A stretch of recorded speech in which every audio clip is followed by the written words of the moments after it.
Assalamualaikum warahmatullahi wabarakatuh. Salam dan bahagia Bapak Ibu guru hebat semuanya. Perkenalkan, nama saya Mia Nur Melati, calon guru penggerak Angkatan 9 Kabupaten Karawang. Dalam kesempatan ini, saya akan menyampaikan tugas laporan aksi nyata modul 1.4 tentang budaya positif.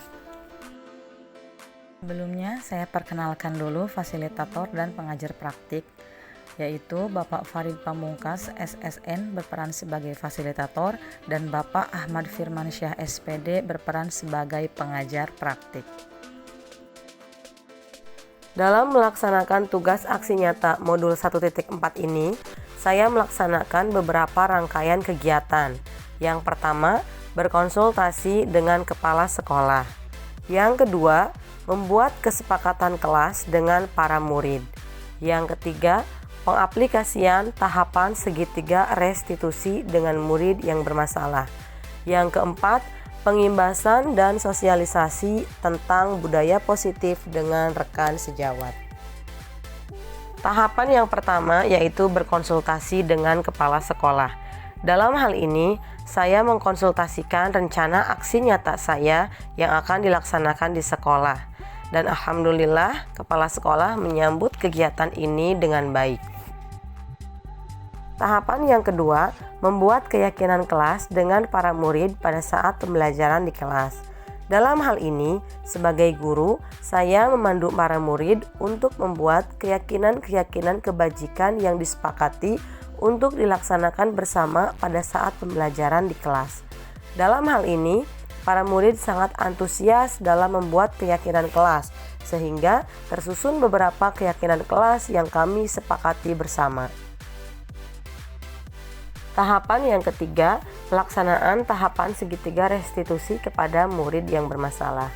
Dalam hal ini, diaplikasikan 3 tahapan segitiga restitusi, yaitu menstabilkan identitas, validasi tindakan yang salah, dan menanyakan keyakinan. Dan tahapan yang keempat yaitu pengimbasan dan sosialisasi tentang budaya positif kepada rekan sejawat di sekolah. Untuk lebih lengkapnya, dapat disimak pada video berikut ini. Assalamualaikum warahmatullahi wabarakatuh. Waalaikumsalam warahmatullahi wabarakatuh. Bismillah, alhamdulillah, wassalatu wassalamu ala rasulillah wa ala alihi wa sahbihi ajma'in. Rabbi shrahli sadri wa yassir li amri wahlul 'uqdatam min lisani yafqahu qawli. Ya Fatahu ya Alim, ya Fatahu ya Alim, ya Fatahu ya Alim, amma ba'du. Pertama-tama marilah kita panjatkan puji dan syukur kita kehadirat Allah Subhanahu wa taala karena berkat nikmat kita bisa kumpul sehat walafiat pada acara kali ini.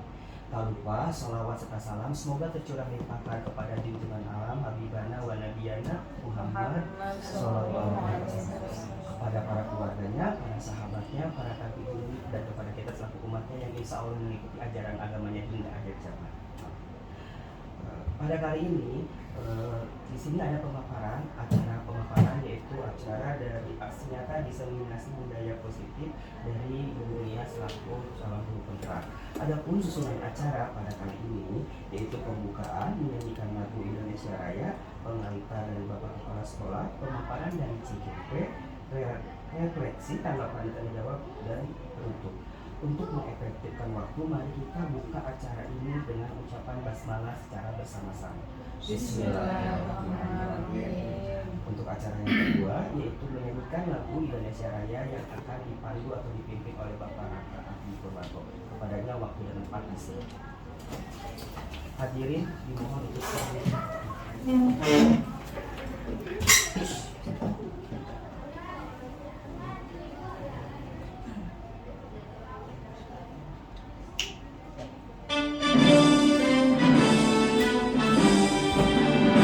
Indonesia tanah airku, tanah tumpah darahku.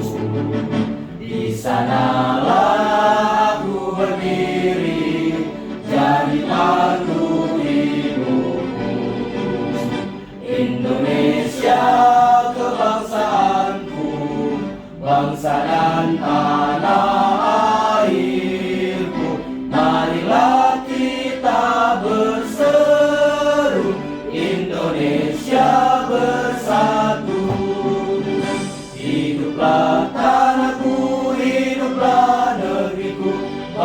tanahku, rakyatku semuanya. Bangunlah jiwanya, bangunlah badannya untuk Indonesia Raya. Indonesia Raya, merdeka, merdeka, tanahku, negeriku yang ku cinta. Indonesia Raya, merdeka, merdeka, hiduplah Indonesia Raya. Indonesia Raya, merdeka, merdeka, tanahku, negeriku yang ku cinta. Indonesia Raya, merdeka, merdeka, hiduplah Indonesia Raya. Hadirin disilakan duduk kembali.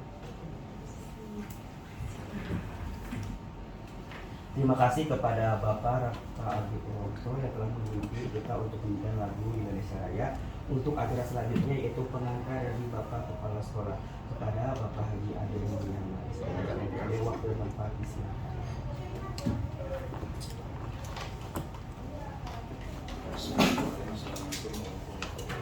Waalaikumsalam warahmatullahi wabarakatuh.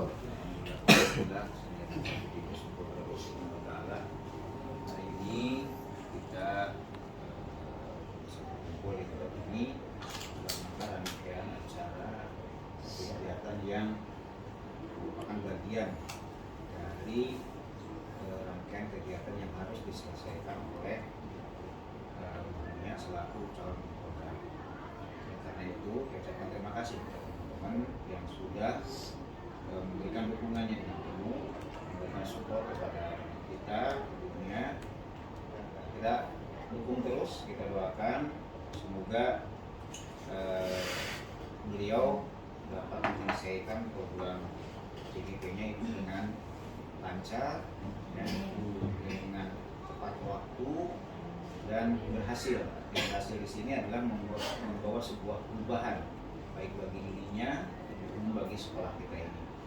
Dan di dalam kesempatan ini pula saya mengimbau kepada teman-teman ikuti jejaknya, karena guru penggerak ini merupakan suatu program yang baik dari pemerintah untuk meningkatkan kompetensi kita sebagai guru. Selagi ada kesempatan maka lakukan, mencoba untuk daftar ya, karena saya yakin ini adalah awal dari sebuah perubahan yang disiapkan oleh pemerintah. Di balik ini ada apa? Setelah CGP ini ada apa? Pemerintah itu biasanya program itu dilakukan tidak langsung semuanya diberitahukan, tapi ada step by step. Ini dulu, setelah ini baru nanti berikutnya. Karena itu kita harus mensiasati, ya, mensikapi ketika program ini ada berjalan maka ikuti. Ya. Itu saja, tidak banyak yang saya sampaikan. Sekali lagi selamat kepada Bu Nia untuk terus semangat untuk terus menyelesaikan program-programnya, dan sekali lagi semoga lancar dan ada dalam berhasil. Amin. Itu saja. Assalamualaikum warahmatullahi wabarakatuh. Terima kasih kepada Bapak Ade selaku kepala sekolah atas perkataannya. Selanjutnya, agenda selanjutnya yaitu pemaparan dari CGP kepada Ibu ya. Waktu dan tempat isi. Bismillahirrahmanirrahim. Assalamualaikum warahmatullahi wabarakatuh. Waalaikumsalam. Izin berdirinya Bapak Ibu, karena kalau duduk kesan gak enakan. Baik, sebelumnya saya ucapkan terima kasih kepada moderator yang telah membawakan acara pada kegiatan hari ini, dan saya ucapkan juga terima kasih kepada Bapak Kepala Sekolah yang memberikan dukungan sepenuhnya untuk saya untuk menyelesaikan tugas di aksi nyata modul 1.4 ini. Dan saya ucapkan juga terima kasih kepada Bapak Ibu guru hebat semuanya yang telah hadir pada kesempatan kali ini dan memberikan dukungan juga untuk saya. Baik, pada kesempatan kali ini saya akan menyampaikan terkait tugas saya di aksi nyata modul 1.4 tentang diseminasi budaya positif di SMK Negeri Purwasari.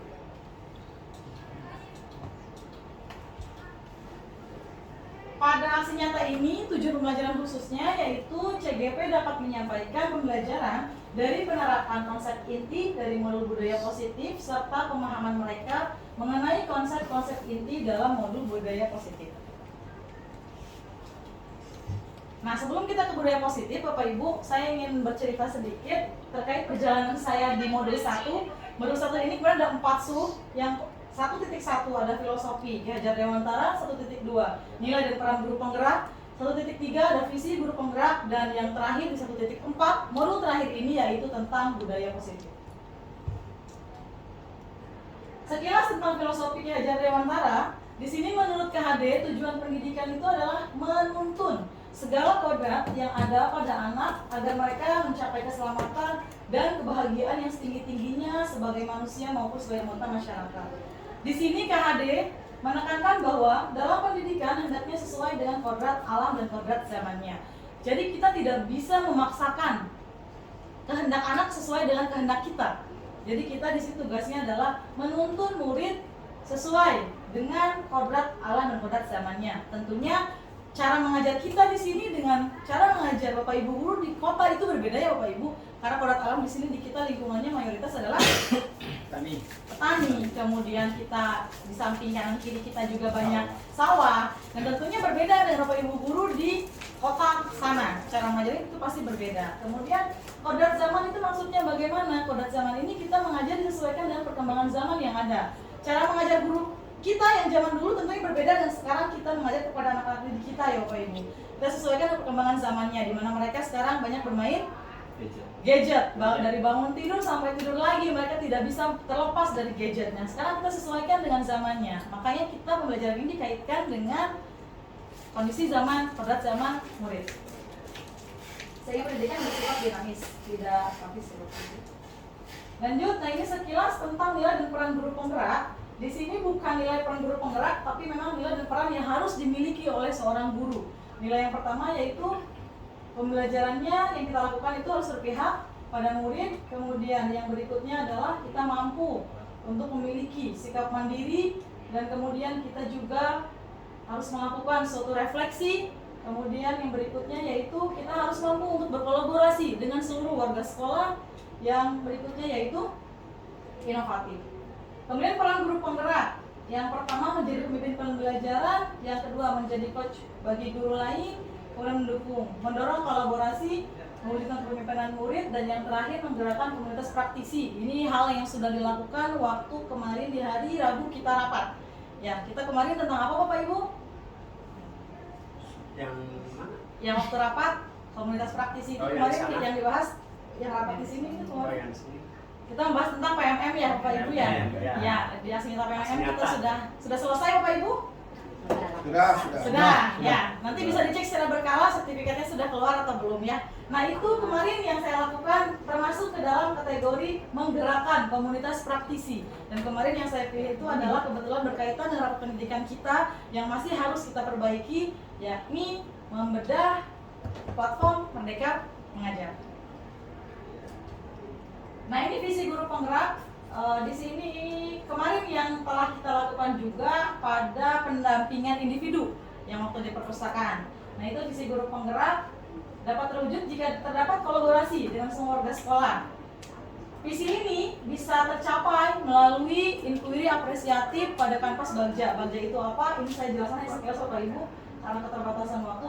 B-nya itu buat pertanyaan, kemudian A-nya ambil pelajaran, G-nya gali mimpi, J-nya jabarkan rencana, dan A-nya itu adalah akhir eksekusi. Nah, ini visi guru penggerak yang telah saya susun dalam kegiatan modul 1.3 kemarin, yaitu mewujudkan murid yang pionir, di mana pionir ini merupakan akronim dari berprestasi, berimpak, optimis, berwawasan lingkungan, kreatif, dan berkarakter. Tentunya visi ini kita ingin mewujudkan murid yang memiliki nilai profil belajar Pancasila. Nah, ini Bapak Ibu, kita akan berdiskusi ya terkait budaya positif, di mana budaya positif ini berangkat dari tahapan Bagja yang tadi. Ini akan muncul pembiasaan-pembiasaan positif yang kita kenal dengan budaya positif. Budaya positif ini akan menimbulkan rasa aman dan juga nyaman pada murid di dalam proses pembelajaran. Budaya positif juga mendorong murid untuk mampu berpikir, bertindak, dan mencipta merdeka, mandiri, dan juga bertanggung jawab. Dalam budaya positif, yang pertama yang harus kita lakukan itu adalah merubah mindset kita. Perubahan paradigma belajar, dan ini didasari oleh teori kontrol. Artinya apa? Yang mampu mengontrol seseorang itu adalah dirinya sendiri. Jadi kita tidak bisa mengendalikan atau mengontrol murid sesuai dengan apa yang kita inginkan. Ya. Nah, di sini perubahan paradigma apa yang harus kita lakukan, yaitu dari stimulus respon ke dalam suatu teori kontrol. Misal, di sini ada,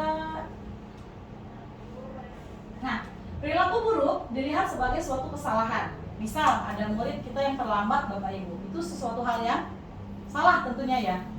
Pasti kita, sudah bloknya kaburangan wae. Jadi kita menganggap perilaku buruk itu ya memang suatu kesalahan.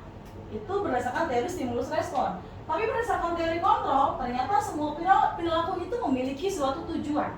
Alangkah baiknya kita tanya dulu, kenapa kamu terlambat? Alasannya apa? Tahukah dia peraturan sekolah seperti apa? Itu Bapak Ibu. Kemudian yang berikutnya, orang lain bisa mengontrol saya. Sementara menurut teori kontrolnya, hanya kita yang bisa mengontrol diri kita sendiri. Jadi kita tidak bisa mengontrol orang lain sesuai dengan kehendak yang kita inginkan. Kemudian yang berikutnya ada disiplin positif. Nah, di sini proses belajar seseorang untuk bertanggung jawab atas perilakunya. Disiplin positif merupakan unsur utama dalam terwujudnya budaya positif yang kita cita-citakan di sekolah kita. Tujuannya adalah menanamkan motivasi pada murid kita, yaitu untuk menjadi orang yang mereka inginkan dan mereka menghargai dirinya sendiri dengan nilai-nilai yang tentunya mereka percaya atau mereka yakini.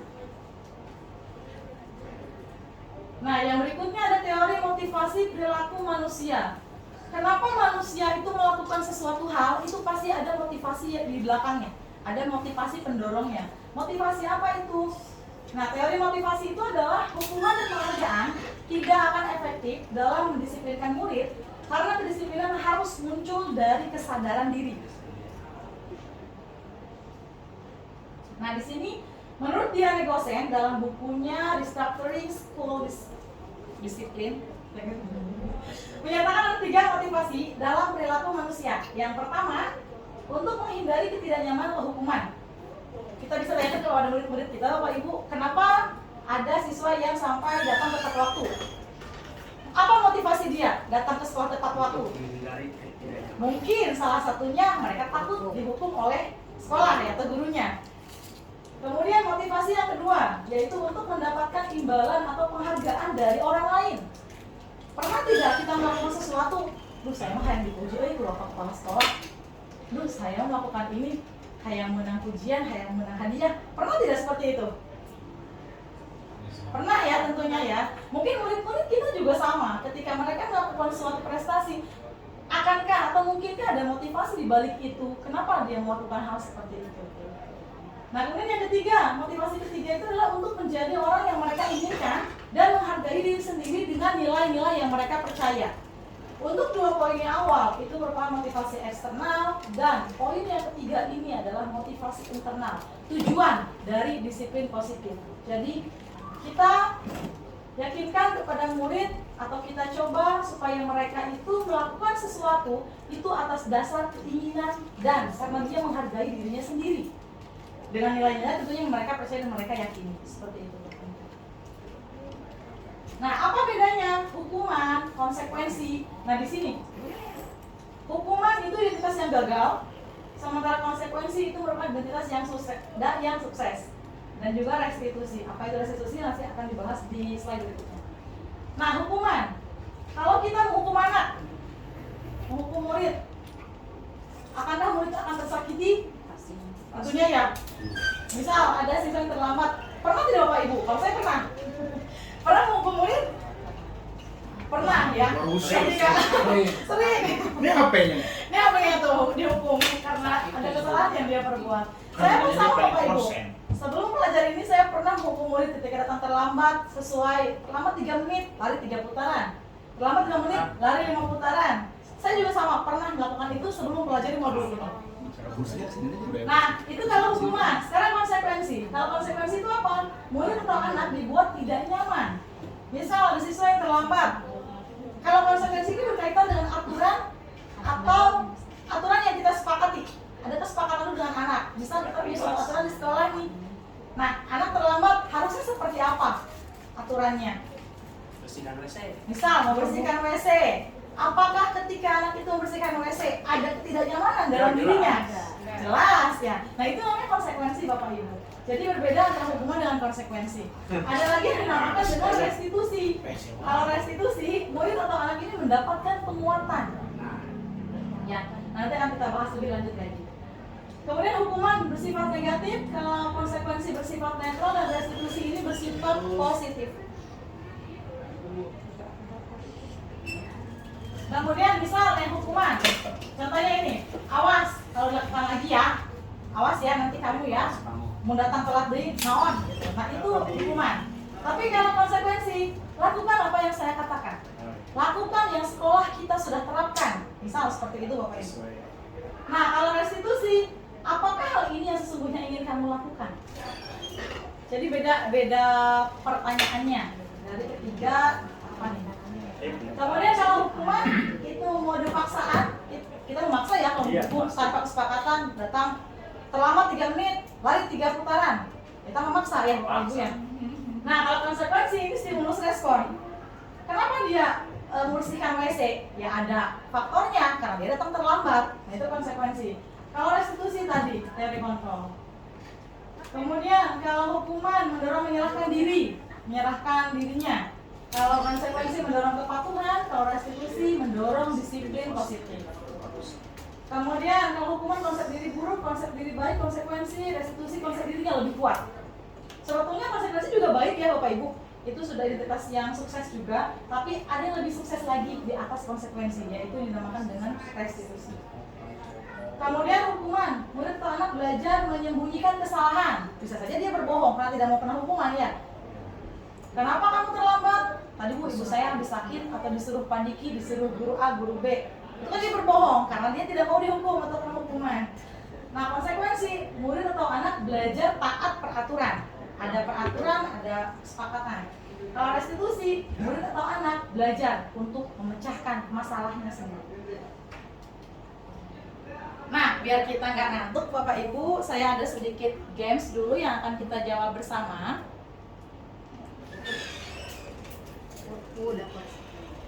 Ayo, Bu Nani, mangga.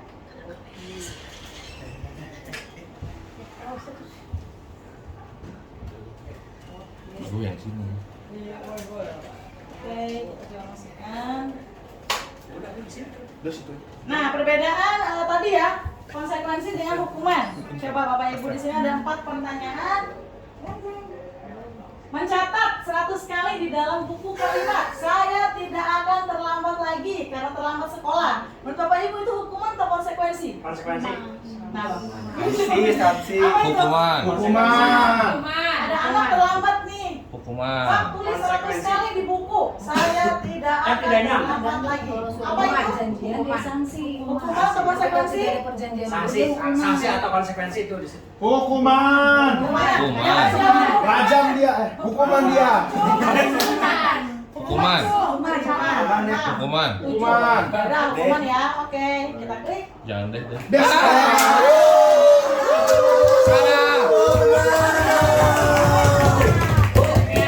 Kan di situ konsekuensi itu membuat bapak siswa tidak nyaman.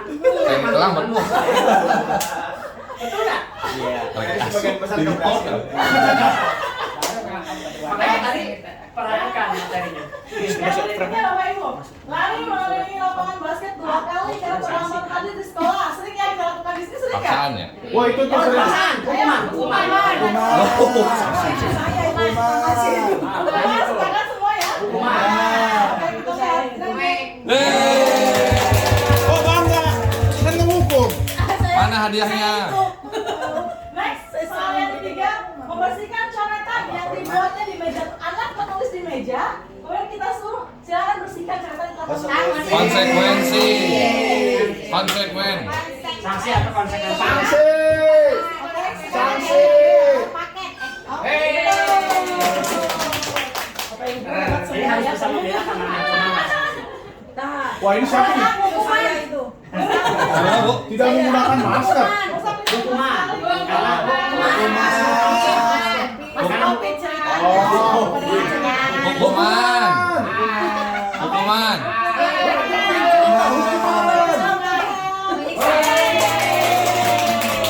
Lagi.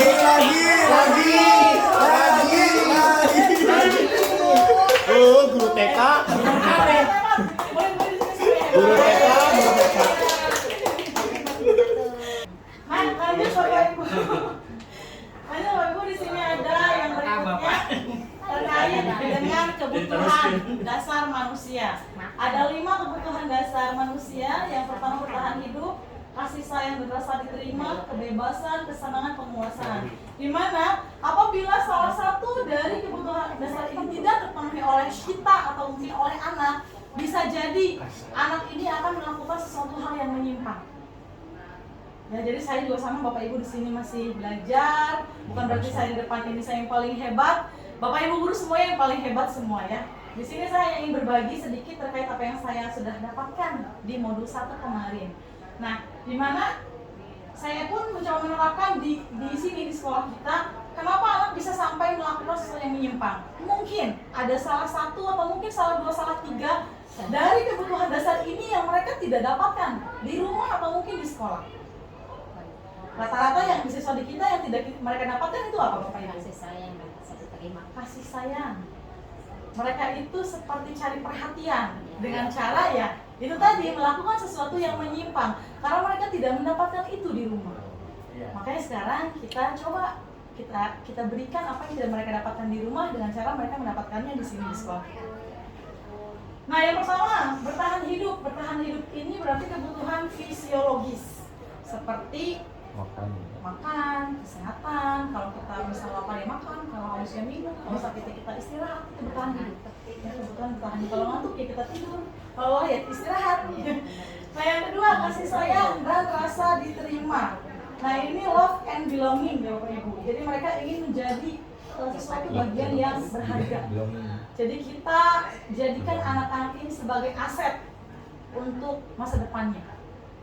Kemudian yang berikutnya ada kebebasan. Kebebasan itu adalah kebutuhan akan pilihan. Kita berikan kesempatan kepada anak untuk bisa menentukan pilihannya sendiri. Mau dibawa kemana nih mereka? Mungkin yang kelas 12 akan memilih melanjutkan berwirausaha atau mungkin bekerja atau mungkin magang. Silakan berikan kesempatan kepada murid untuk menentukan pilihannya sendiri. Selain buat pilihan, di bagian kebebasan ini juga ada menyuarakan pendapat, memberikan kesempatan untuk anak bisa mencoba sesuatu hal yang baru. Kenapa? Kadang-kadang siswa kita ketika gurunya tidak ada di kelas sampai keluar. Ya mungkin karena mereka ingin kebebasan. Ya, kalau misalnya gurunya ada, mereka kan mendapatkan itu dengan gurunya. Kebebasan apa? Kebebasan dalam pembelajaran di kelas. Mereka mau berlari ke sana kemari, mungkin kinestetik, atau mungkin ada yang mendengarkan musik sambil belajar, itu berarti dia gayanya adalah audio, atau mungkin Bapak Ibu guru menampilkan suatu tayangan menggunakan infocus, berarti dia gaya belajarnya adalah visual. Jadi mereka bisa mendapatkan kebebasan gaya belajar itu dalam pembelajaran di kelas. Nah, yang berikutnya yaitu ada kesenangan atau fun. Di sini kebutuhan untuk merasa senang, mencari kesenangan, bermain ataupun tertawa. Kalau kita terapkan dalam pembelajaran kita, tentunya kita tidak bisa ya menyamakan pembelajaran kita dan pembelajaran guru kita di masa lalu. Kalau dulu kan guru ke kelas bawa sapu nyerek, bawa tongkat, bawa apa. Nah, kalau sekarang kan kita tidak bisa seperti itu ya Bapak Ibu. Jadi kita adalah pembelajaran di kelas itu menjadi sesuatu yang menyenangkan untuk murid. Bagaimana caranya? Tentunya Bapak Ibu sendiri sudah paham bagaimana cara kita melakukan pembelajaran yang menyenangkan di kelas supaya anak itu bisa nyaman di sekolah, ya. Kemudian yang berikutnya yaitu penguasaan power. Ini kebutuhan pengakuan atas kemampuan. Jadi siswa, murid atau anak ini butuh untuk diakui. Apalagi kalau dia pada dasarnya semua anak itu unik Bapak Ibu. Tidak harus anak yang memiliki prestasi baru kita akui dirinya. Semua anak itu unik karena pada dasarnya semua juga ingin diakui keberadaannya ketika di dalam kelas. Jadi tidak ada siswa yang bodoh, tidak ada siswa yang nice. Yang ada adalah siswa yang Unik. unik. Mereka punya keunikan masing-masing, bukan hanya dari sisi kognitifnya Bapak Ibu. Jadi kita jangan menyangka, oh udah kata mah pintar, imah hente, bodoh. Tidak.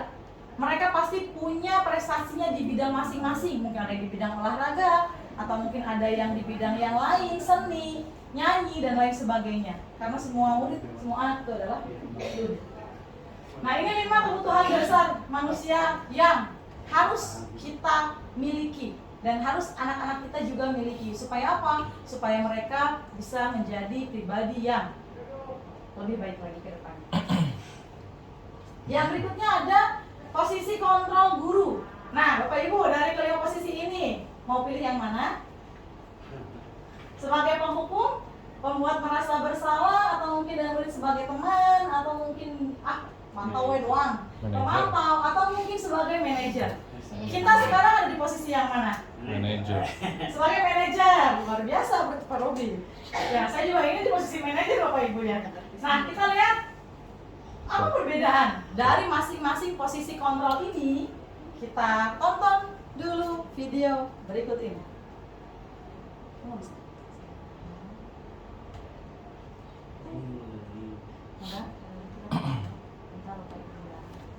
Manajer.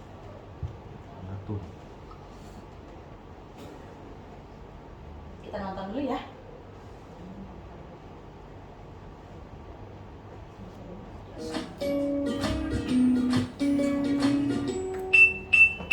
Salam bahagia Ibu dan Bapak guru hebat. Dalam penerapan disiplin positif restitusi, salah satu program yang dikembangkan adalah 5 posisi kontrol.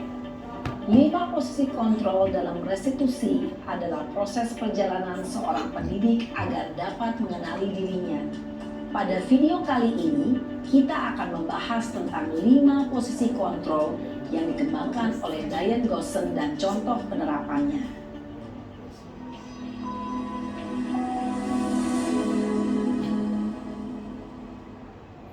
5 posisi kontrol itu adalah 1. Posisi penghukum. 2.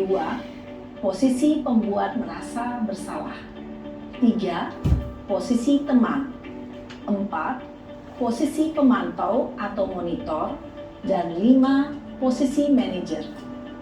Untuk lebih memahami kelima posisi tersebut, mari kita saksikan kasus Naren yang terlambat hadir 20 menit di sekolah dan melihat bagaimana kelima posisi kontrol dalam menghadapi Kejadiannya ini masalah kontekstual tersebut. sekali dengan sekolah kita Bapak Ibu. Barusan banget. Ini Halim sih namanya. Tadu, lihat tuh posisi penghukum. Polisi Halim. Ayo pada di. Naren, Weh, Madandi. sini kamu. Uras ya mah. Berarti penghukum bos. Oh, si Halim. Alik ya mah uras. Oh, tapi tadi nggak ada ucapan gitu si Halim mah. Lu terlambat. Ah sama bos. Kamu deh, pasti terlambat. Maaf Bu, saya Apa? Apa coba? Alasan kamu apa lagi? Kapan sih kamu tidak terlambat? Malas sekali ya kamu jadi anak. saya Dasar pemalas. Saya nggak pernah. Gak kapok-kapok sih kamu. Sudah Iya, berapa kali perkataan saya terlambat? dengar.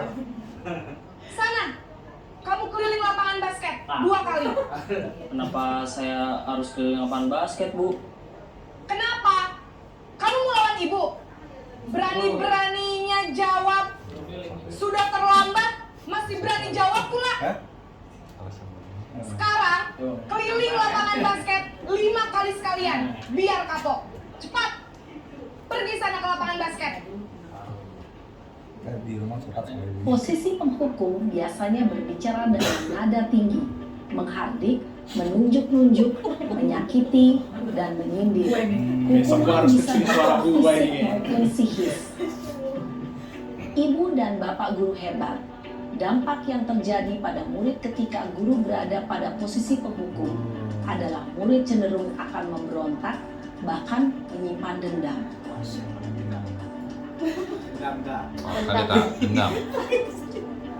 Andi itu dendam. Bukan jalan. Ini nanti. Buat merasa bersalah. Buat bersalah. Oh. Bukan ada 5 posisi kan.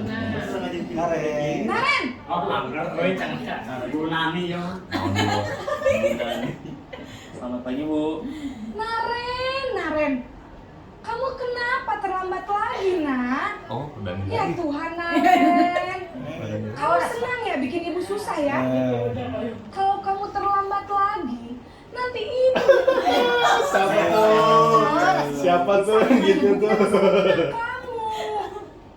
Duh, gimana ini?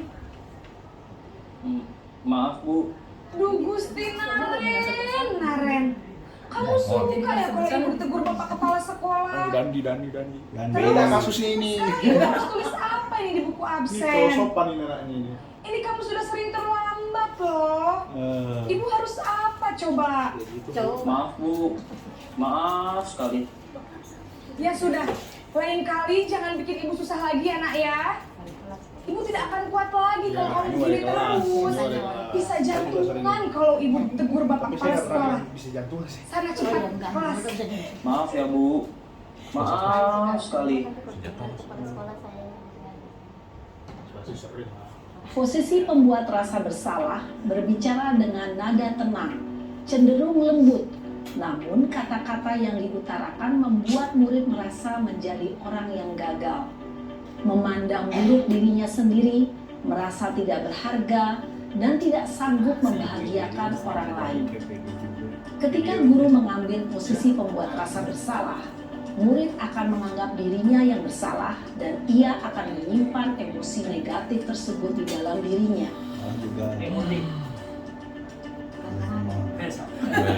Posisi teman. Pak ini nih, Pak Robi. Naren.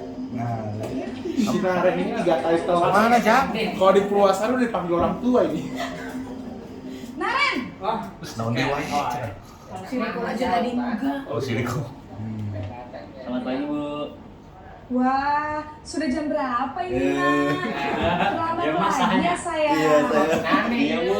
Habis. Ibu saya mau pakai saya, Bu. Kamu malah menyalahkan ibu kamu. Kamu bukannya anak yang larinya paling kenceng. Kok terlambat sih? Iya, Bu. Saya memang terlambat bangun tadi. Jadi, biarpun saya lari kencang, tetap gak kekejar, Bu. Ya sudah sana. Nanti lain kali larinya lebih Pakai kenceng aja, lagi ya. Biar gak terlambat lagi. Bikin seneng ibu. Demi ibu. Bisa kan? Bisa. Ya sudah sana mau sekolah. Ibu beresin urusan absensi. Ini ada-ada saja. Dalam posisi teman, guru berbicara dengan nada suara ramah, akrab, cenderung bersenda gurau untuk menjaga suasana tetap santai. Murid akan merasa senang, aman, dan akrab dengan guru.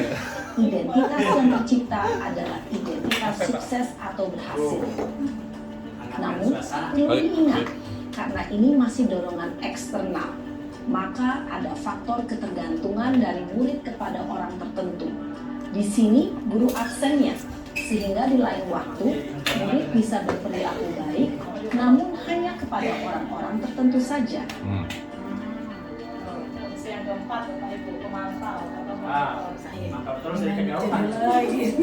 Tuh, si Dadan disiksa tuh. Dadan di sini, Jessica.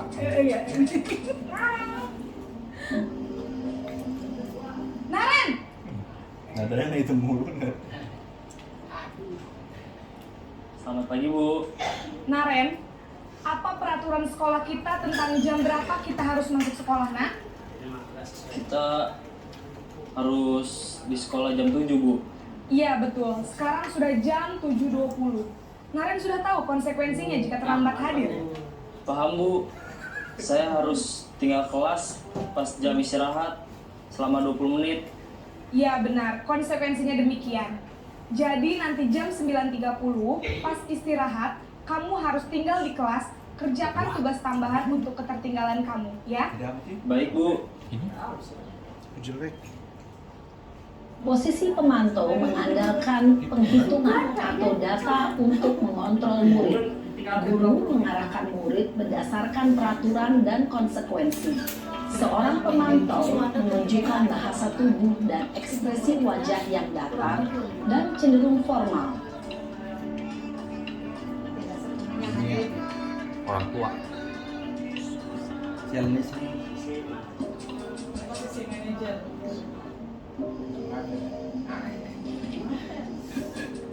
Ini mana aja kan? Iya. Naren,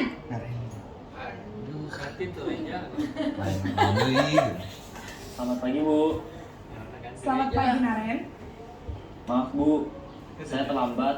Iya, sekolah masuknya jam 7, sekarang sudah jam 7.20. Jadi sekarang bagaimana ini Naren?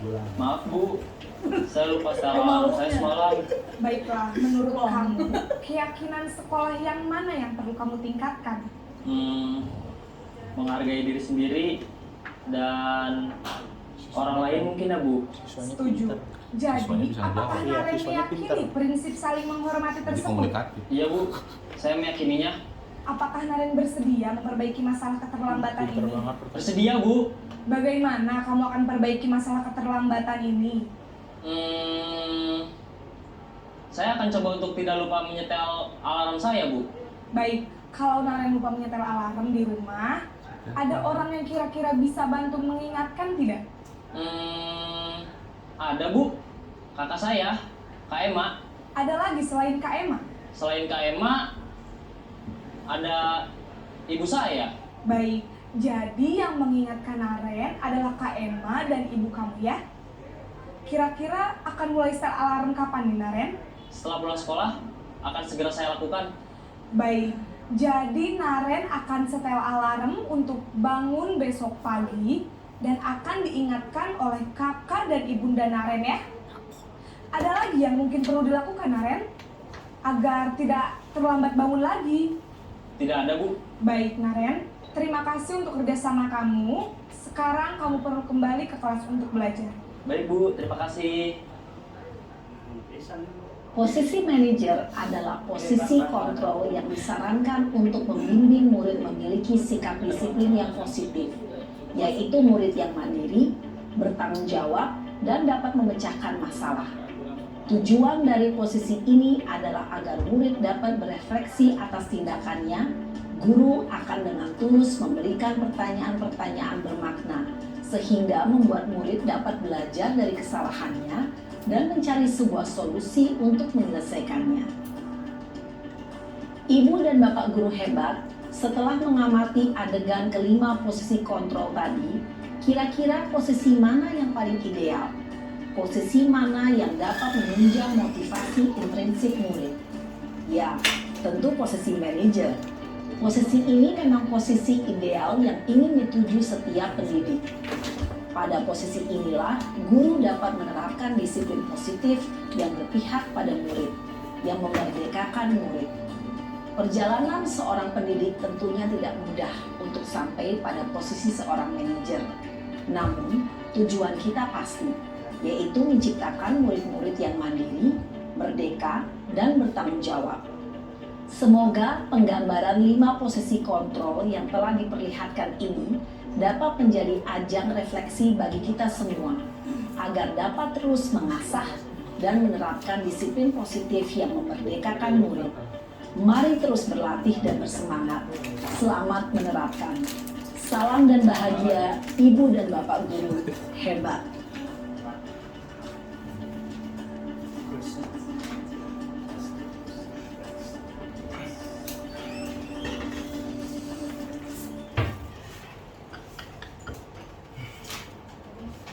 Baik Bapak Ibu guru hebat semuanya, dari video tadi coba ada yang ingin menanggapi atau ada yang ingin disampaikan terkait video yang telah kita tonton bersama? Mana? Ya, Patri silakan. Ya, tadi dari lihat 5 posisi kontrol tersebut, ada yang kelima itu mungkin itu merupakan suatu kebahagiaan. Tapi mungkin di situ juga ada suatu mungkin ya, suatu sedikit kelemahan ataupun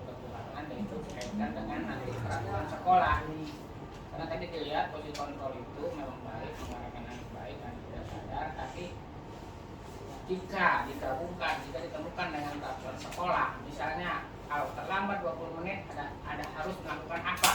Nah, sehingga itu tereliminasi. Nah, mungkin itu juga harus menjadi suatu penilaian kita. Sehingga mungkin dari 5 posisi kontrol itu yang mungkin ada suatu kolaborasi juga kita dalam melaksanakan kegiatan kita dalam sehari-hari gitu. Jadi tidak terpaku pada suatu posisi tersebut. Bagaimana juga sebagai kita sebagai seorang guru bisa menerapkan sesuatu yang mana yang baik dan juga tidak terlepas dari aturan-aturan sekolah yang sudah ditetapkan.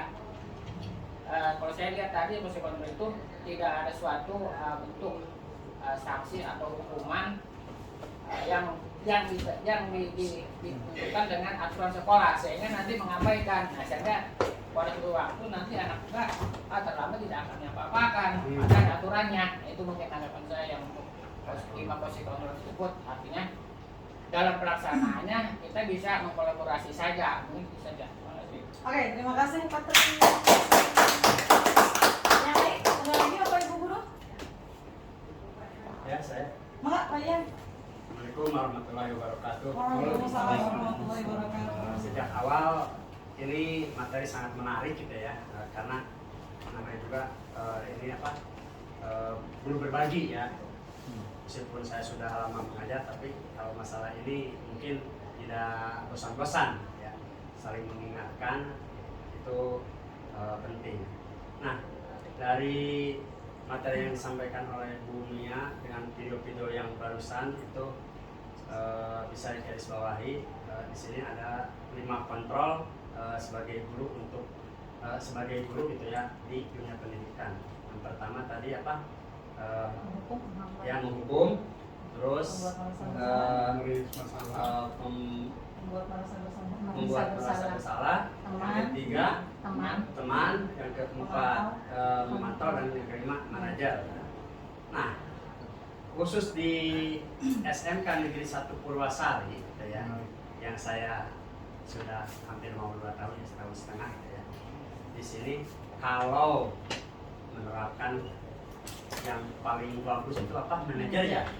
Wah, itu pasti akan banyak yang santai-santai, nggak ada apa-apain, nyantai aja, bager-bager dah. Nah, tadi kata Bu Patri katanya harus berkolaborasi antara yang hukuman sampai ke manajer itu harus dikolaborasikan,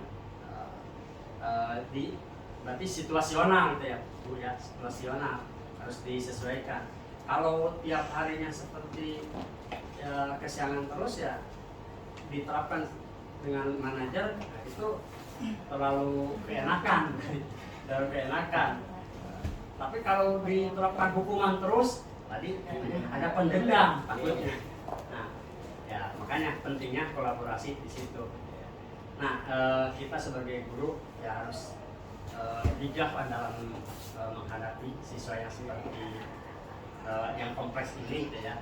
Saya juga pengen marah, tapi ini dunia pendidikan kalau marah terus ya takutnya ya tadi pendendam atau menjadi tertinggal, takutnya psikologis anaknya jadi terganggu gitu ya karena dimarahin terus. Maka pentingnya kolaborasi yang 5 ini baru tahu saya Bu. Makanya pentingnya TGP itu baru tahu dari yang hukuman sampai ke manajer itu baru tahu sekarang Bu. Padahal ada di PMM ini ya Pak ya Bu ya. Ada di PMM, buka ya. Nah itu makanya guru berbagi sangat penting. Terima kasih di sini tentunya sudah berbagi. Apalagi ini TGP yang ke-9, mungkin untuk berikutnya TGP berikutnya ada yang sedang merintis ini menani Bu. Mudah-mudahan saya baru biodata tapi mundur dari saya tidak gitu ya. Tapi insya Allah mudah-mudahan aja Ibu, mudah-mudadan apa yang disampaikan oleh Bu Mia menjadikan inspirasi buat kita sebagai guru pendidik di SMK Negeri 1. Terima kasih. Assalamualaikum warahmatullahi wabarakatuh. Waalaikumsalam warahmatullahi wabarakatuh. Wah, Mangga Bapak. Oke. Terima kasih semuanya. Saya menyimak video tersebut juga ingat waktu CKS ya. model yang manajerial itu adalah itu waktu CKS satu bahasan tersendiri. Itu bahasanya coaching. Nah itu sebenarnya Pak Yan jangan takut ketika kita mampu melaksanakan model manajerial. Karena dalam model manajerial itu justru yang ditumbuhkan bukan dari faktor eksternal. Di manajerial itu yang ditumbuhkan adalah dari dalam diri anak itu sendiri. Jadi kenapa anak itu cenderung melawan, kenapa anak itu cenderung tidak mengikuti aturan, ya? Karena memang tidak tumbuhnya kesadaran dalam dirinya, gitu. Sedangkan yang konsep manajerial ini adalah mengarahkan anak untuk sadar, untuk mencari solusi atas kesiapan dirinya. Kan tadi ditanyakan, yang kalau supaya nggak kesiangan bagaimana, gitu kan? Nah, berarti harus dipakai alarm. Kalau lupa nyetel alarmnya siapa? Jadi anak sendiri yang mencari apa? Jalan keluarnya, solusinya. Jadi bukan bentuk kesadaran. Iya. Jadi kan setiap anak punya permasalahan yang berbeda. Enggak. Jadi kalau sama kita tentukan ini belum tentu sesuai dengan kondisi anak. Tapi ketika anak sadar sendiri, oh ketika saya kesiangan penyebabnya ini, solusinya apa sih yang bisa saya lakukan? Itu dalam dirinya muncul. Nah jadi manajerial ini memang ideal menurut saya. Bagus. Kalau kita bisa melaksanakannya. Saya sendiri sebagai kepala sekolah dituntut itu sebenarnya. Tapi ketika menerapkan pada teman-teman, saya nggak mampu, jujur saya nggak mampu. Saya cenderung emosional, cenderung tadi itu ya menyalahkan teman-teman, mencari kesalahan teman-teman. Padahal itu sesuatu yang salah. Saya sendiri mengakui itu salah, tapi ketika saya ingin menerapkan model manajerial itu saya nggak mampu. Ya, saya nggak mampu. Maka ya saya tetap terus mencoba gitu kan. Ya jangankan anak, kalau dengan dikasih contoh, dikasih sikap, Bapak Ibu juga saja ada yang nggak ngerti dengan contoh yang diberikan prasekolah, dengan sikap yang diberikan prasekolah gitu. Jadi ada kalanya mungkin Pak Yan lebih melihat, wah kalau kolaboratif kan kalau nggak rubah terus tegur gitu. Nah itu pun belum tentu solusi gitu kan, belum tentu solusi gitu. Jadi mengapa tadi ditotal paling ideal? Karena tadi setelah kita sadar apapun kondisi kita, ketika sadar bahwa yang harus lakukan itu A, ya kita akan mengejar A. Ya, tapi kalau belum sadar, walaupun kita bisa, kita tidak akan berusaha untuk melakukan itu. Padahal kita bisa. Contoh misalnya, ketika saya harus sadar harus datang ke sekolah pukul 7 dengan alasan tadi aturan, alasan anak yang harus diurus di sekolah, itu kalau sudah sadar tidak usah mencari alasan, pasti berusaha untuk datang jam 7. Tapi kalau belum sadar, tentu ada beberapa alasan yang akan dicari gitu. Di rumah belum sarapan telah, anak telah, atau suami lah, banyak lah gitu kan. Itu karena apa? Karena kesadaran dalam diri belum ada gitu. Nah itu, jadi jawaban lah saya. Jadi dengan yang model terakhir itu adalah jawaban dalam diri kita, muncul kesadaran sehingga kita sendiri yang mencari solusi. Gitu Pak Yan. Jadi jangan takut kalau kita menerapkan, kalau mampu, itulah ya, sebenarnya model manajer ini yang ideal gitu. Bagus. Iya. Makasih. Baik Bapak Ibu, sebetulnya saya pribadi bukan sebagai guru ya, sebagai wali kelas, ini belum saya coba terapkan di anak didik yang saya wali kelasi. Karena saya terlalu masih banyak emosi dan lain sebagainya. Nah, karena kebetulan saya tidak ada jadwal mengajar di kelas yang anak saya wali kelas ini, jadi saya belum bisa menerapkan ini. Kemarin saya coba terapkan di kelas yang saya ajar. Bapak Ibu izin berbagi sedikit. Waktu itu saya masukkan jam 9.45 ya, kita masuk setelah istirahat pertama. Mereka datang itu jam 10 lebih 10 atau 10.15, hampir 30 menit terlambatnya. Kebetulan kemarinnya itu baru belajar ini. Ya sudahlah, saya coba terapkan nih. Kebetulan anak Pak Robi kemarin siapa namanya ya? Aurul, Egi Johan, satu lagi siapa ya? Saya jawab Sunandar. Bukan, Egi Johan, Aurul, saya lupa.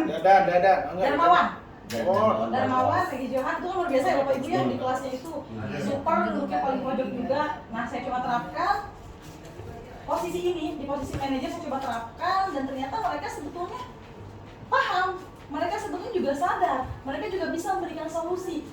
Kamu tahu, masuk jam berapa? 9.45. Sekarang jam berapa?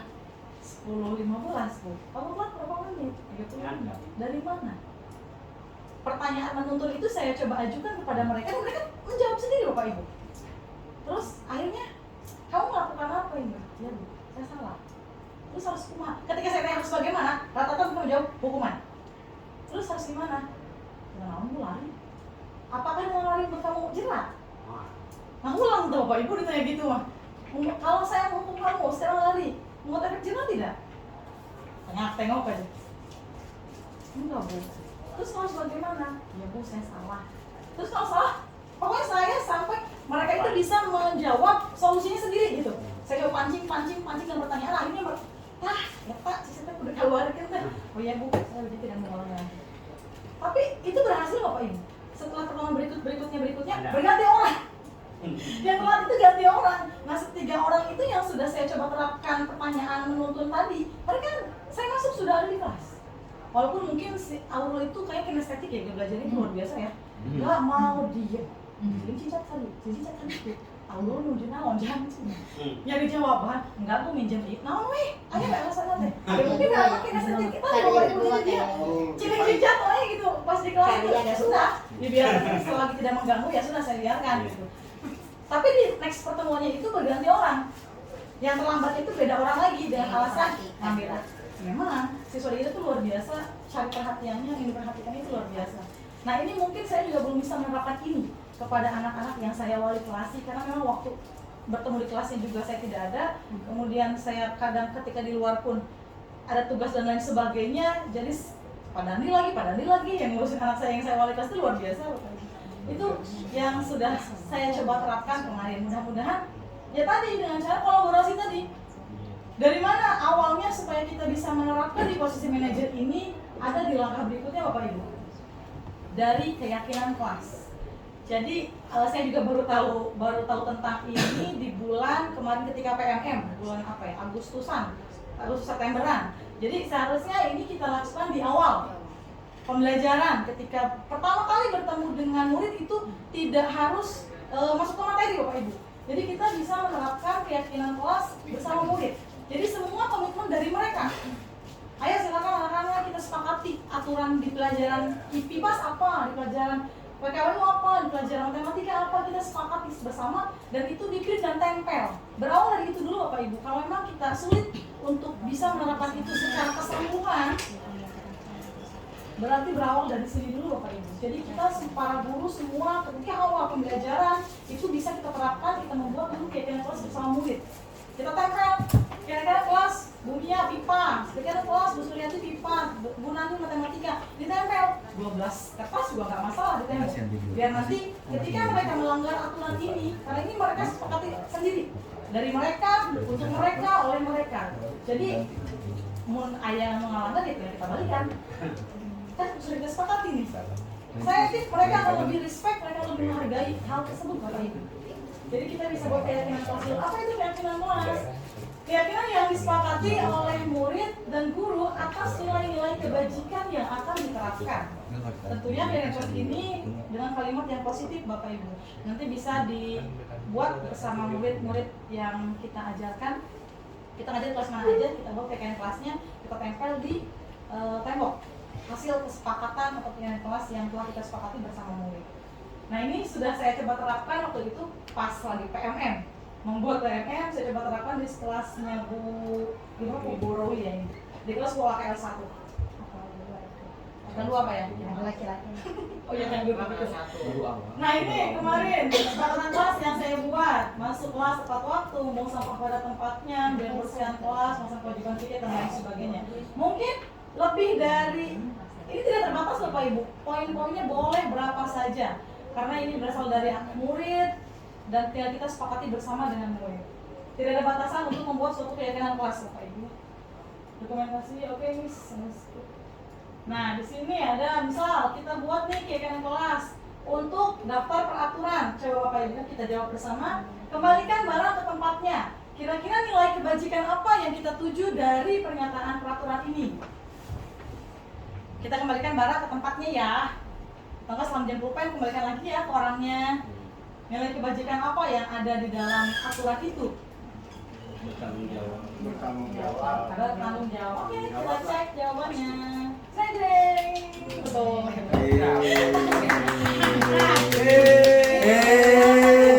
Nilai kebajikan yang ada pada peraturan kembalikan barang ke tempatnya. Kita ketika masuk untuk keyakinan kelas itu harus ada nilai kebajikan apa yang akan kita terapkan di dalam kelas tersebut. Next, daftar peraturan yang berikutnya. Hadir di sekolah 15 menit sebelum pembelajaran dimulai. Kira-kira ini nilai kebajikan apa? Disiplin. Oke, kita lihat jawabannya. Ya, itu komitmen dan juga menghormati orang lain. Tentunya ya kalau ada kita harus menerapkan aturan ini, kita juga harus menghormati teman-teman kita yang sudah berangkat lebih dulu, yang berangkat lebih pagi. Jadi di sini ada nilai kebajikan menghormati orang lain. Jawab deh. Salah menimbang animation, sorry. Dilarang merokok. Keyakinan kelasnya itu kewajibannya. Bukan karena saya dan juga menghormati orang lain. Nah, yang terakhir, dilarang melakukan kekerasan. Nilai kebajikan apa yang ada di sana? Keamanan. Keamanan. Ada lagi? Kenyamanan. Oke, kita lihat jawabannya. Breng-breng. Keamanan. Beres. Next, Bapak Ibu. Nah, yang berikutnya ada segitiga restitusi. Tadi ini berkaitan juga dengan 5 posisi kontrol sebagai manajer. Restitusi itu apa? Yaitu sebuah pendekatan untuk menciptakan disiplin positif. Tahapan dalam segitiga restitusi sebetulnya tidak harus tiga-tiganya dilakukan, boleh salah satunya pun tidak masalah Bapak Ibu. Yang pertama, menstabilkan identitas. Yang kedua, validasi tindakan yang salah. Dan yang ketiga, menanyakan keyakinan. Nah, di sini. Yang pertama tadi apa Bapak Ibu? Menstabilkan identitas. Di sini setiap kita memposisikan diri kita berada di posisi anak. Misal ketika anak terlambat, kita tanya dulu kenapa terlambat. Kita coba posisikan kalau saya terlambat gimana ya? Nah, di sini setiap orang pasti pernah melakukan kesalahan. Jadi kita coba kita maklumi ya atau apa ya namanya? Kita coba posisikan mau kita terlambat kumahannya gitu. Dan kita tanya alasan apa yang membuat murid tersebut terlambat. Kemudian, nah ini kamu bukan satu-satunya yang pernah melakukan kesalahan. Nah, ini di tahap menstabilkan identitas. Kemudian tahap yang kedua yaitu validasi tindakan yang salah. Di sini bisa kamu tentu punya alasan mengapa kamu melakukan hal tersebut. Kita validasi tindakan yang salah tersebut dengan cara menanyakan alasannya kenapa. Kemudian adakah cara yang lebih efektif untuk mendapatkan apa yang kamu butuhkan. Jadi kita coba meminta kepada anak solusinya apa sih kalau kalian melakukan hal tersebut. Kemudian yang ketiga yaitu menanyakan keyakinan tadi. Jadi kita awalnya harus dari keyakinan kelas yang kita buat terlebih dahulu Bapak Ibu. Karena kalau tidak ada keyakinan kelas yang disepakati, kita bingung juga senjatanya apa untuk bisa menjadikan murid ini bisa mencari atau menemukan solusinya. Nah, di sini menanyakan keyakinan kelas apa yang telah kita sepakati. Kemudian kamu ingin menjadi orang yang seperti apa. Ini 3 tahapan segitiga restitusi. Nah, kebetulan kemarin sudah saya coba lakukan ini untuk tugas juga sebetulnya Bapak Ibu ya. Selain tugas juga sudah coba saya terapkan tadi yang saya ceritakan. Saya coba terapkan segitiga restitusi ini kepada Sherly, siswa kelas 10 AKL 2. Kurang lebih seperti ini Bapak Ibu, tahapan segitiga restitusi. Silakan dulu Sherly. Sherly bagaimana kabarnya? Bapak Ibu. Sherly tahu kenapa dipanggil ke sini? Tahu. Mungkin karena berkaitan dengan tugas. Ya, betul. Masalahnya Sherly tidak menghasilkan tugas. Masuk. Sherly juga ngerti ya dari ibu. Ya, semua orang pada dasarnya pernah ya Sherly melakukan kesalahan, termasuk ibu juga pernah melakukan kesalahan. Namun setiap tindakan itu pasti ada alasannya ya. Nah, sekarang ibu mau tanya, kira-kira kenapa nih kemarin Sherly tidak mengumpulkan tugas? Sherly ngantuk Bu, soalnya di rumah Sherly begadang sampai jam 12 karena main game. Tapi Sherly masih ingat keyakinan kelasnya dulu kita sepakati? Ingat? Masih, coba kalau masih ingat, kira-kira yang Sherly lakukan ini sudah sesuai dengan keyakinan kelas kita atau belum? Belum, coba diingat lagi kira-kira kelas kita yang mana nih yang kelas Serli langgar? Bertanggung jawab. Tapi Sari masih ingat ya. Nah sekarang coba Pak Serli bisa menyampaikan atau bisa memberikan solusi dari permasalahan ini. Mungkin yang pertama saya minta maaf karena kesalahan sendiri, saya juga ngerti tugas yang tidak sebelumnya. Yang kedua, saya juga bakal tidur malam-malam lagi, saya juga bakal tidur di awal, bakal begadang lagi. Yang ketiga, saya bakal menyelesaikan tugas Sally dengan penuh rasa tanggung jawab. Mungkin besok saya bakal kerjain semuanya yang berkenan tugasnya dikumpulkan besok ya, Sally ya. Baik, itu apresiasi ya tanggung jawab Sally. Nah, berarti Sally siap untuk melaksanakan komitmen dan kesepakatan kelas yang telah kita sepakati ya. Siap, Bu. Siap. Tapi nanti tugasnya Ibu tunggu ya, Sally ya. Terima kasih atas apresiasi dan tanggung jawabnya Sally terhadap permasalahan ini.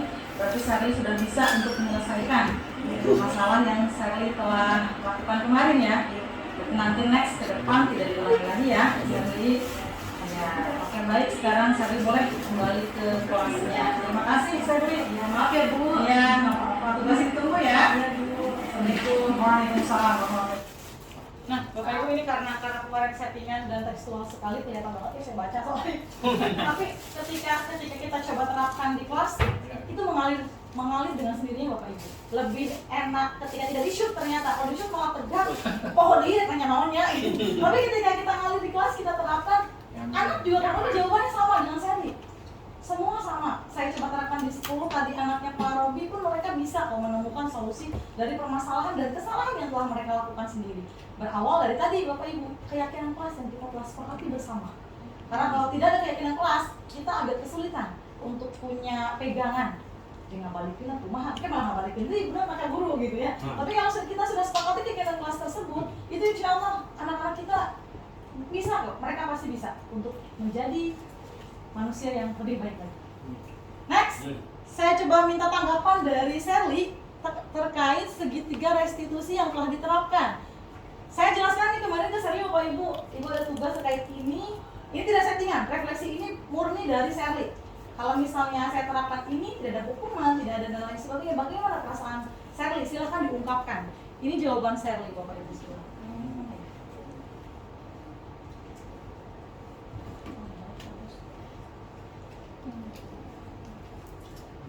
Kok nggak nyala?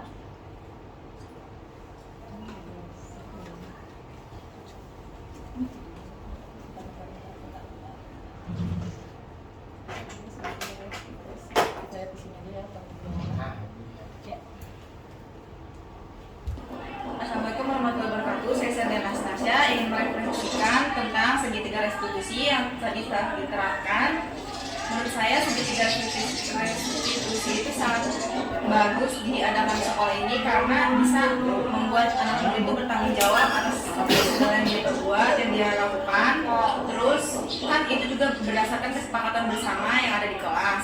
Jadi kalau misalnya dia melakukan kesalahan juga, dia akan bertanggung jawab atas kesalahan itu gitu. Jadi saya setuju diadakannya segitiga restitusi di sekolah ini. Sekian dari saya. Wassalamualaikum warahmatullahi wabarakatuh. Nah itu refleksi atau balik dari Sally terkait segitiga restitusi Bapak Ibu. Nah ini terakhir Bapak Ibu ya. Jadi peran kita sebagai guru dalam menciptakan budaya positif di sekolah ini kita harus memiliki tanggung jawab dan peran penting di dalamnya. Karena sebagai guru kita harus mampu menuntun dan memunculkan kesadaran dalam diri murid untuk berperilaku disiplin positif. Jika dihadapkan dengan murid yang bermasalah, maka sebagai guru kita harus mengambil posisi kontrol sebagai manajer. Kalau memang dirasa sulit, kita perlahan Bapak Ibu, kita bareng-bareng, kita bersama-sama berkolaborasi untuk bisa menjadikan murid-murid kita ini berperilaku disiplin positif. yakni mampu menjalankan restitusi melalui tahapan-tahapan tadi segitiga restitusi. Dengan kolaborasi dari seluruh warga sekolah, maka budaya positif di sekolah ini akan tercipta dengan baik. Mudah-mudahan. Baik, mungkin itu pemaparan dari saya. Ada yang mau ditanyakan atau yang mau menanggapi lagi terkait pemaparan budaya positif di SMK Negeri Terowongan? Ada lagi? Kalau ada yang mau ditanyakan, ada yang mau menanggapi, silahkan. kita sudah ieu kulit. Bagian buku terang. Bisa diterapkan. Sudah ada? Sudah Bu, sudah sangat jelas. Patri, mana? Saya nanya nih, mungkin tolak ukurnya. Jadi kita juga punya tolak ukur tentang keberhasilan penerapan dari regulasi tersebut. Sehingga kita juga bisa mencari suatu padanan ataupun tindakan yang akan kita lakukan selanjutnya. Sehingga yang namanya nanti berdasarkan kita di sekolah itu benar-benar ada suatu tolak ukurnya, ada nilai-nilai yang bisa dipertanggungjawabkan secara tertulis gitu ya, terdokumentasikan, sehingga hal ini nantinya akan kita bisa perbuat dan kita lakukan mungkin di sekolah lain atau di kelas lain ataupun mungkin di masyarakat. Saya rasa juga nggak ada masalah kalau seperti ada suatu langkah-langkah seperti yang lebih bagus. Saya rasa ini bagus sekali bisa diterapkan di manapun, harus ada siswa. Itu saja pertanyaan saya ataupun pernyataan. Ya, terima kasih Patri atas pertanyaan dan pendapatnya. Sekali lagi Bapak Ibu ya, untuk memulai budaya positif ini memang tidak mudah dengan kondisi di sekolah kita yang seperti sekarang. Tapi saya yakin ketika kita mulai dari diri kita mulai dari diri kita sendiri dulu. Ketika kita sudah mulai itu, kita coba ajak dan kita coba perlahan terapkan, minimal di kelas Bapak Ibu aja dulu. Dari situ kita akan coba imbaskan kepada teman-teman di sekeliling kita. Bermulai dari tadi Bapak Ibu, keyakinan kelas yang harus kita sepakati dengan murid di kelas yang kita ajar. Kalau memang tidak dari sekarang, kita mau kapan lagi? Biasanya keyakinan kelas ini dimulai ketika ajaran baru awal masuk. Di pertemuan pertama itu kita tidak langsung memberikan materi, tapi kita buat dulu keyakinan kelas yang kita sepakati bersama murid. Mereka itu dari murid, untuk murid, oleh murid, semuanya berasal dari mereka. Tinggal kita menjadi fasilitator di dalamnya. Kita fasilitasi, kalau misalnya sudah selesai, sudah sepakati bersama, ya sudah, berarti itu keyakinan kelas, pelajaran kita, gurunya siapa, dengan murid di kelas tersebut. Nanti bisa ditempel di kelas masing-masing, dan kalau ada yang melanggar, tinggal kita kembalikan. Kita sudah menyepakati itu. Konsekuensinya apa, ininya apa, itu tinggal disepakati bersama guru tersebut. Ada lagi Bapak Ibu? Sudah jelas ya? Baik, kesimpulan dari apa yang sudah dipaparkan hari ini yaitu budaya positif dapat membentuk karakter murid, membantu guru untuk menuntun murid, dan upaya untuk mencapai visi misi sekolah. Pesan dari saya, satu Bapak Ibu, mari kita jaga semangat untuk tetap belajar sepanjang hayat. Terima kasih atas perhatiannya, atas waktunya, atas kerjasamanya dan juga bantuannya dari Bapak Kepala Sekolah dan Bapak Ibu guru hebat semuanya. Akhir kata, sekali lagi saya ucapkan terima kasih. Salam dan bahagia. Mulai dari diri kita yang tergerak dulu, kemudian kita coba bergerak, kita coba action, dan kita coba menggerakkan teman-teman di sekeliling kita. Saya tutup. Wabillahi taufiq wal hidayah. Wassalamualaikum warahmatullahi wabarakatuh. Demikian kegiatan aksi nyata modul 1.4 tentang budaya positif yang telah saya laksanakan di SMK Negeri Purwasari, sekolah tempat saya mengajar. Terima kasih atas segala perhatian dan mohon maaf apabila masih terdapat kekurangan. Terima kasih, salam dan bahagia. Wassalamualaikum warahmatullahi wabarakatuh.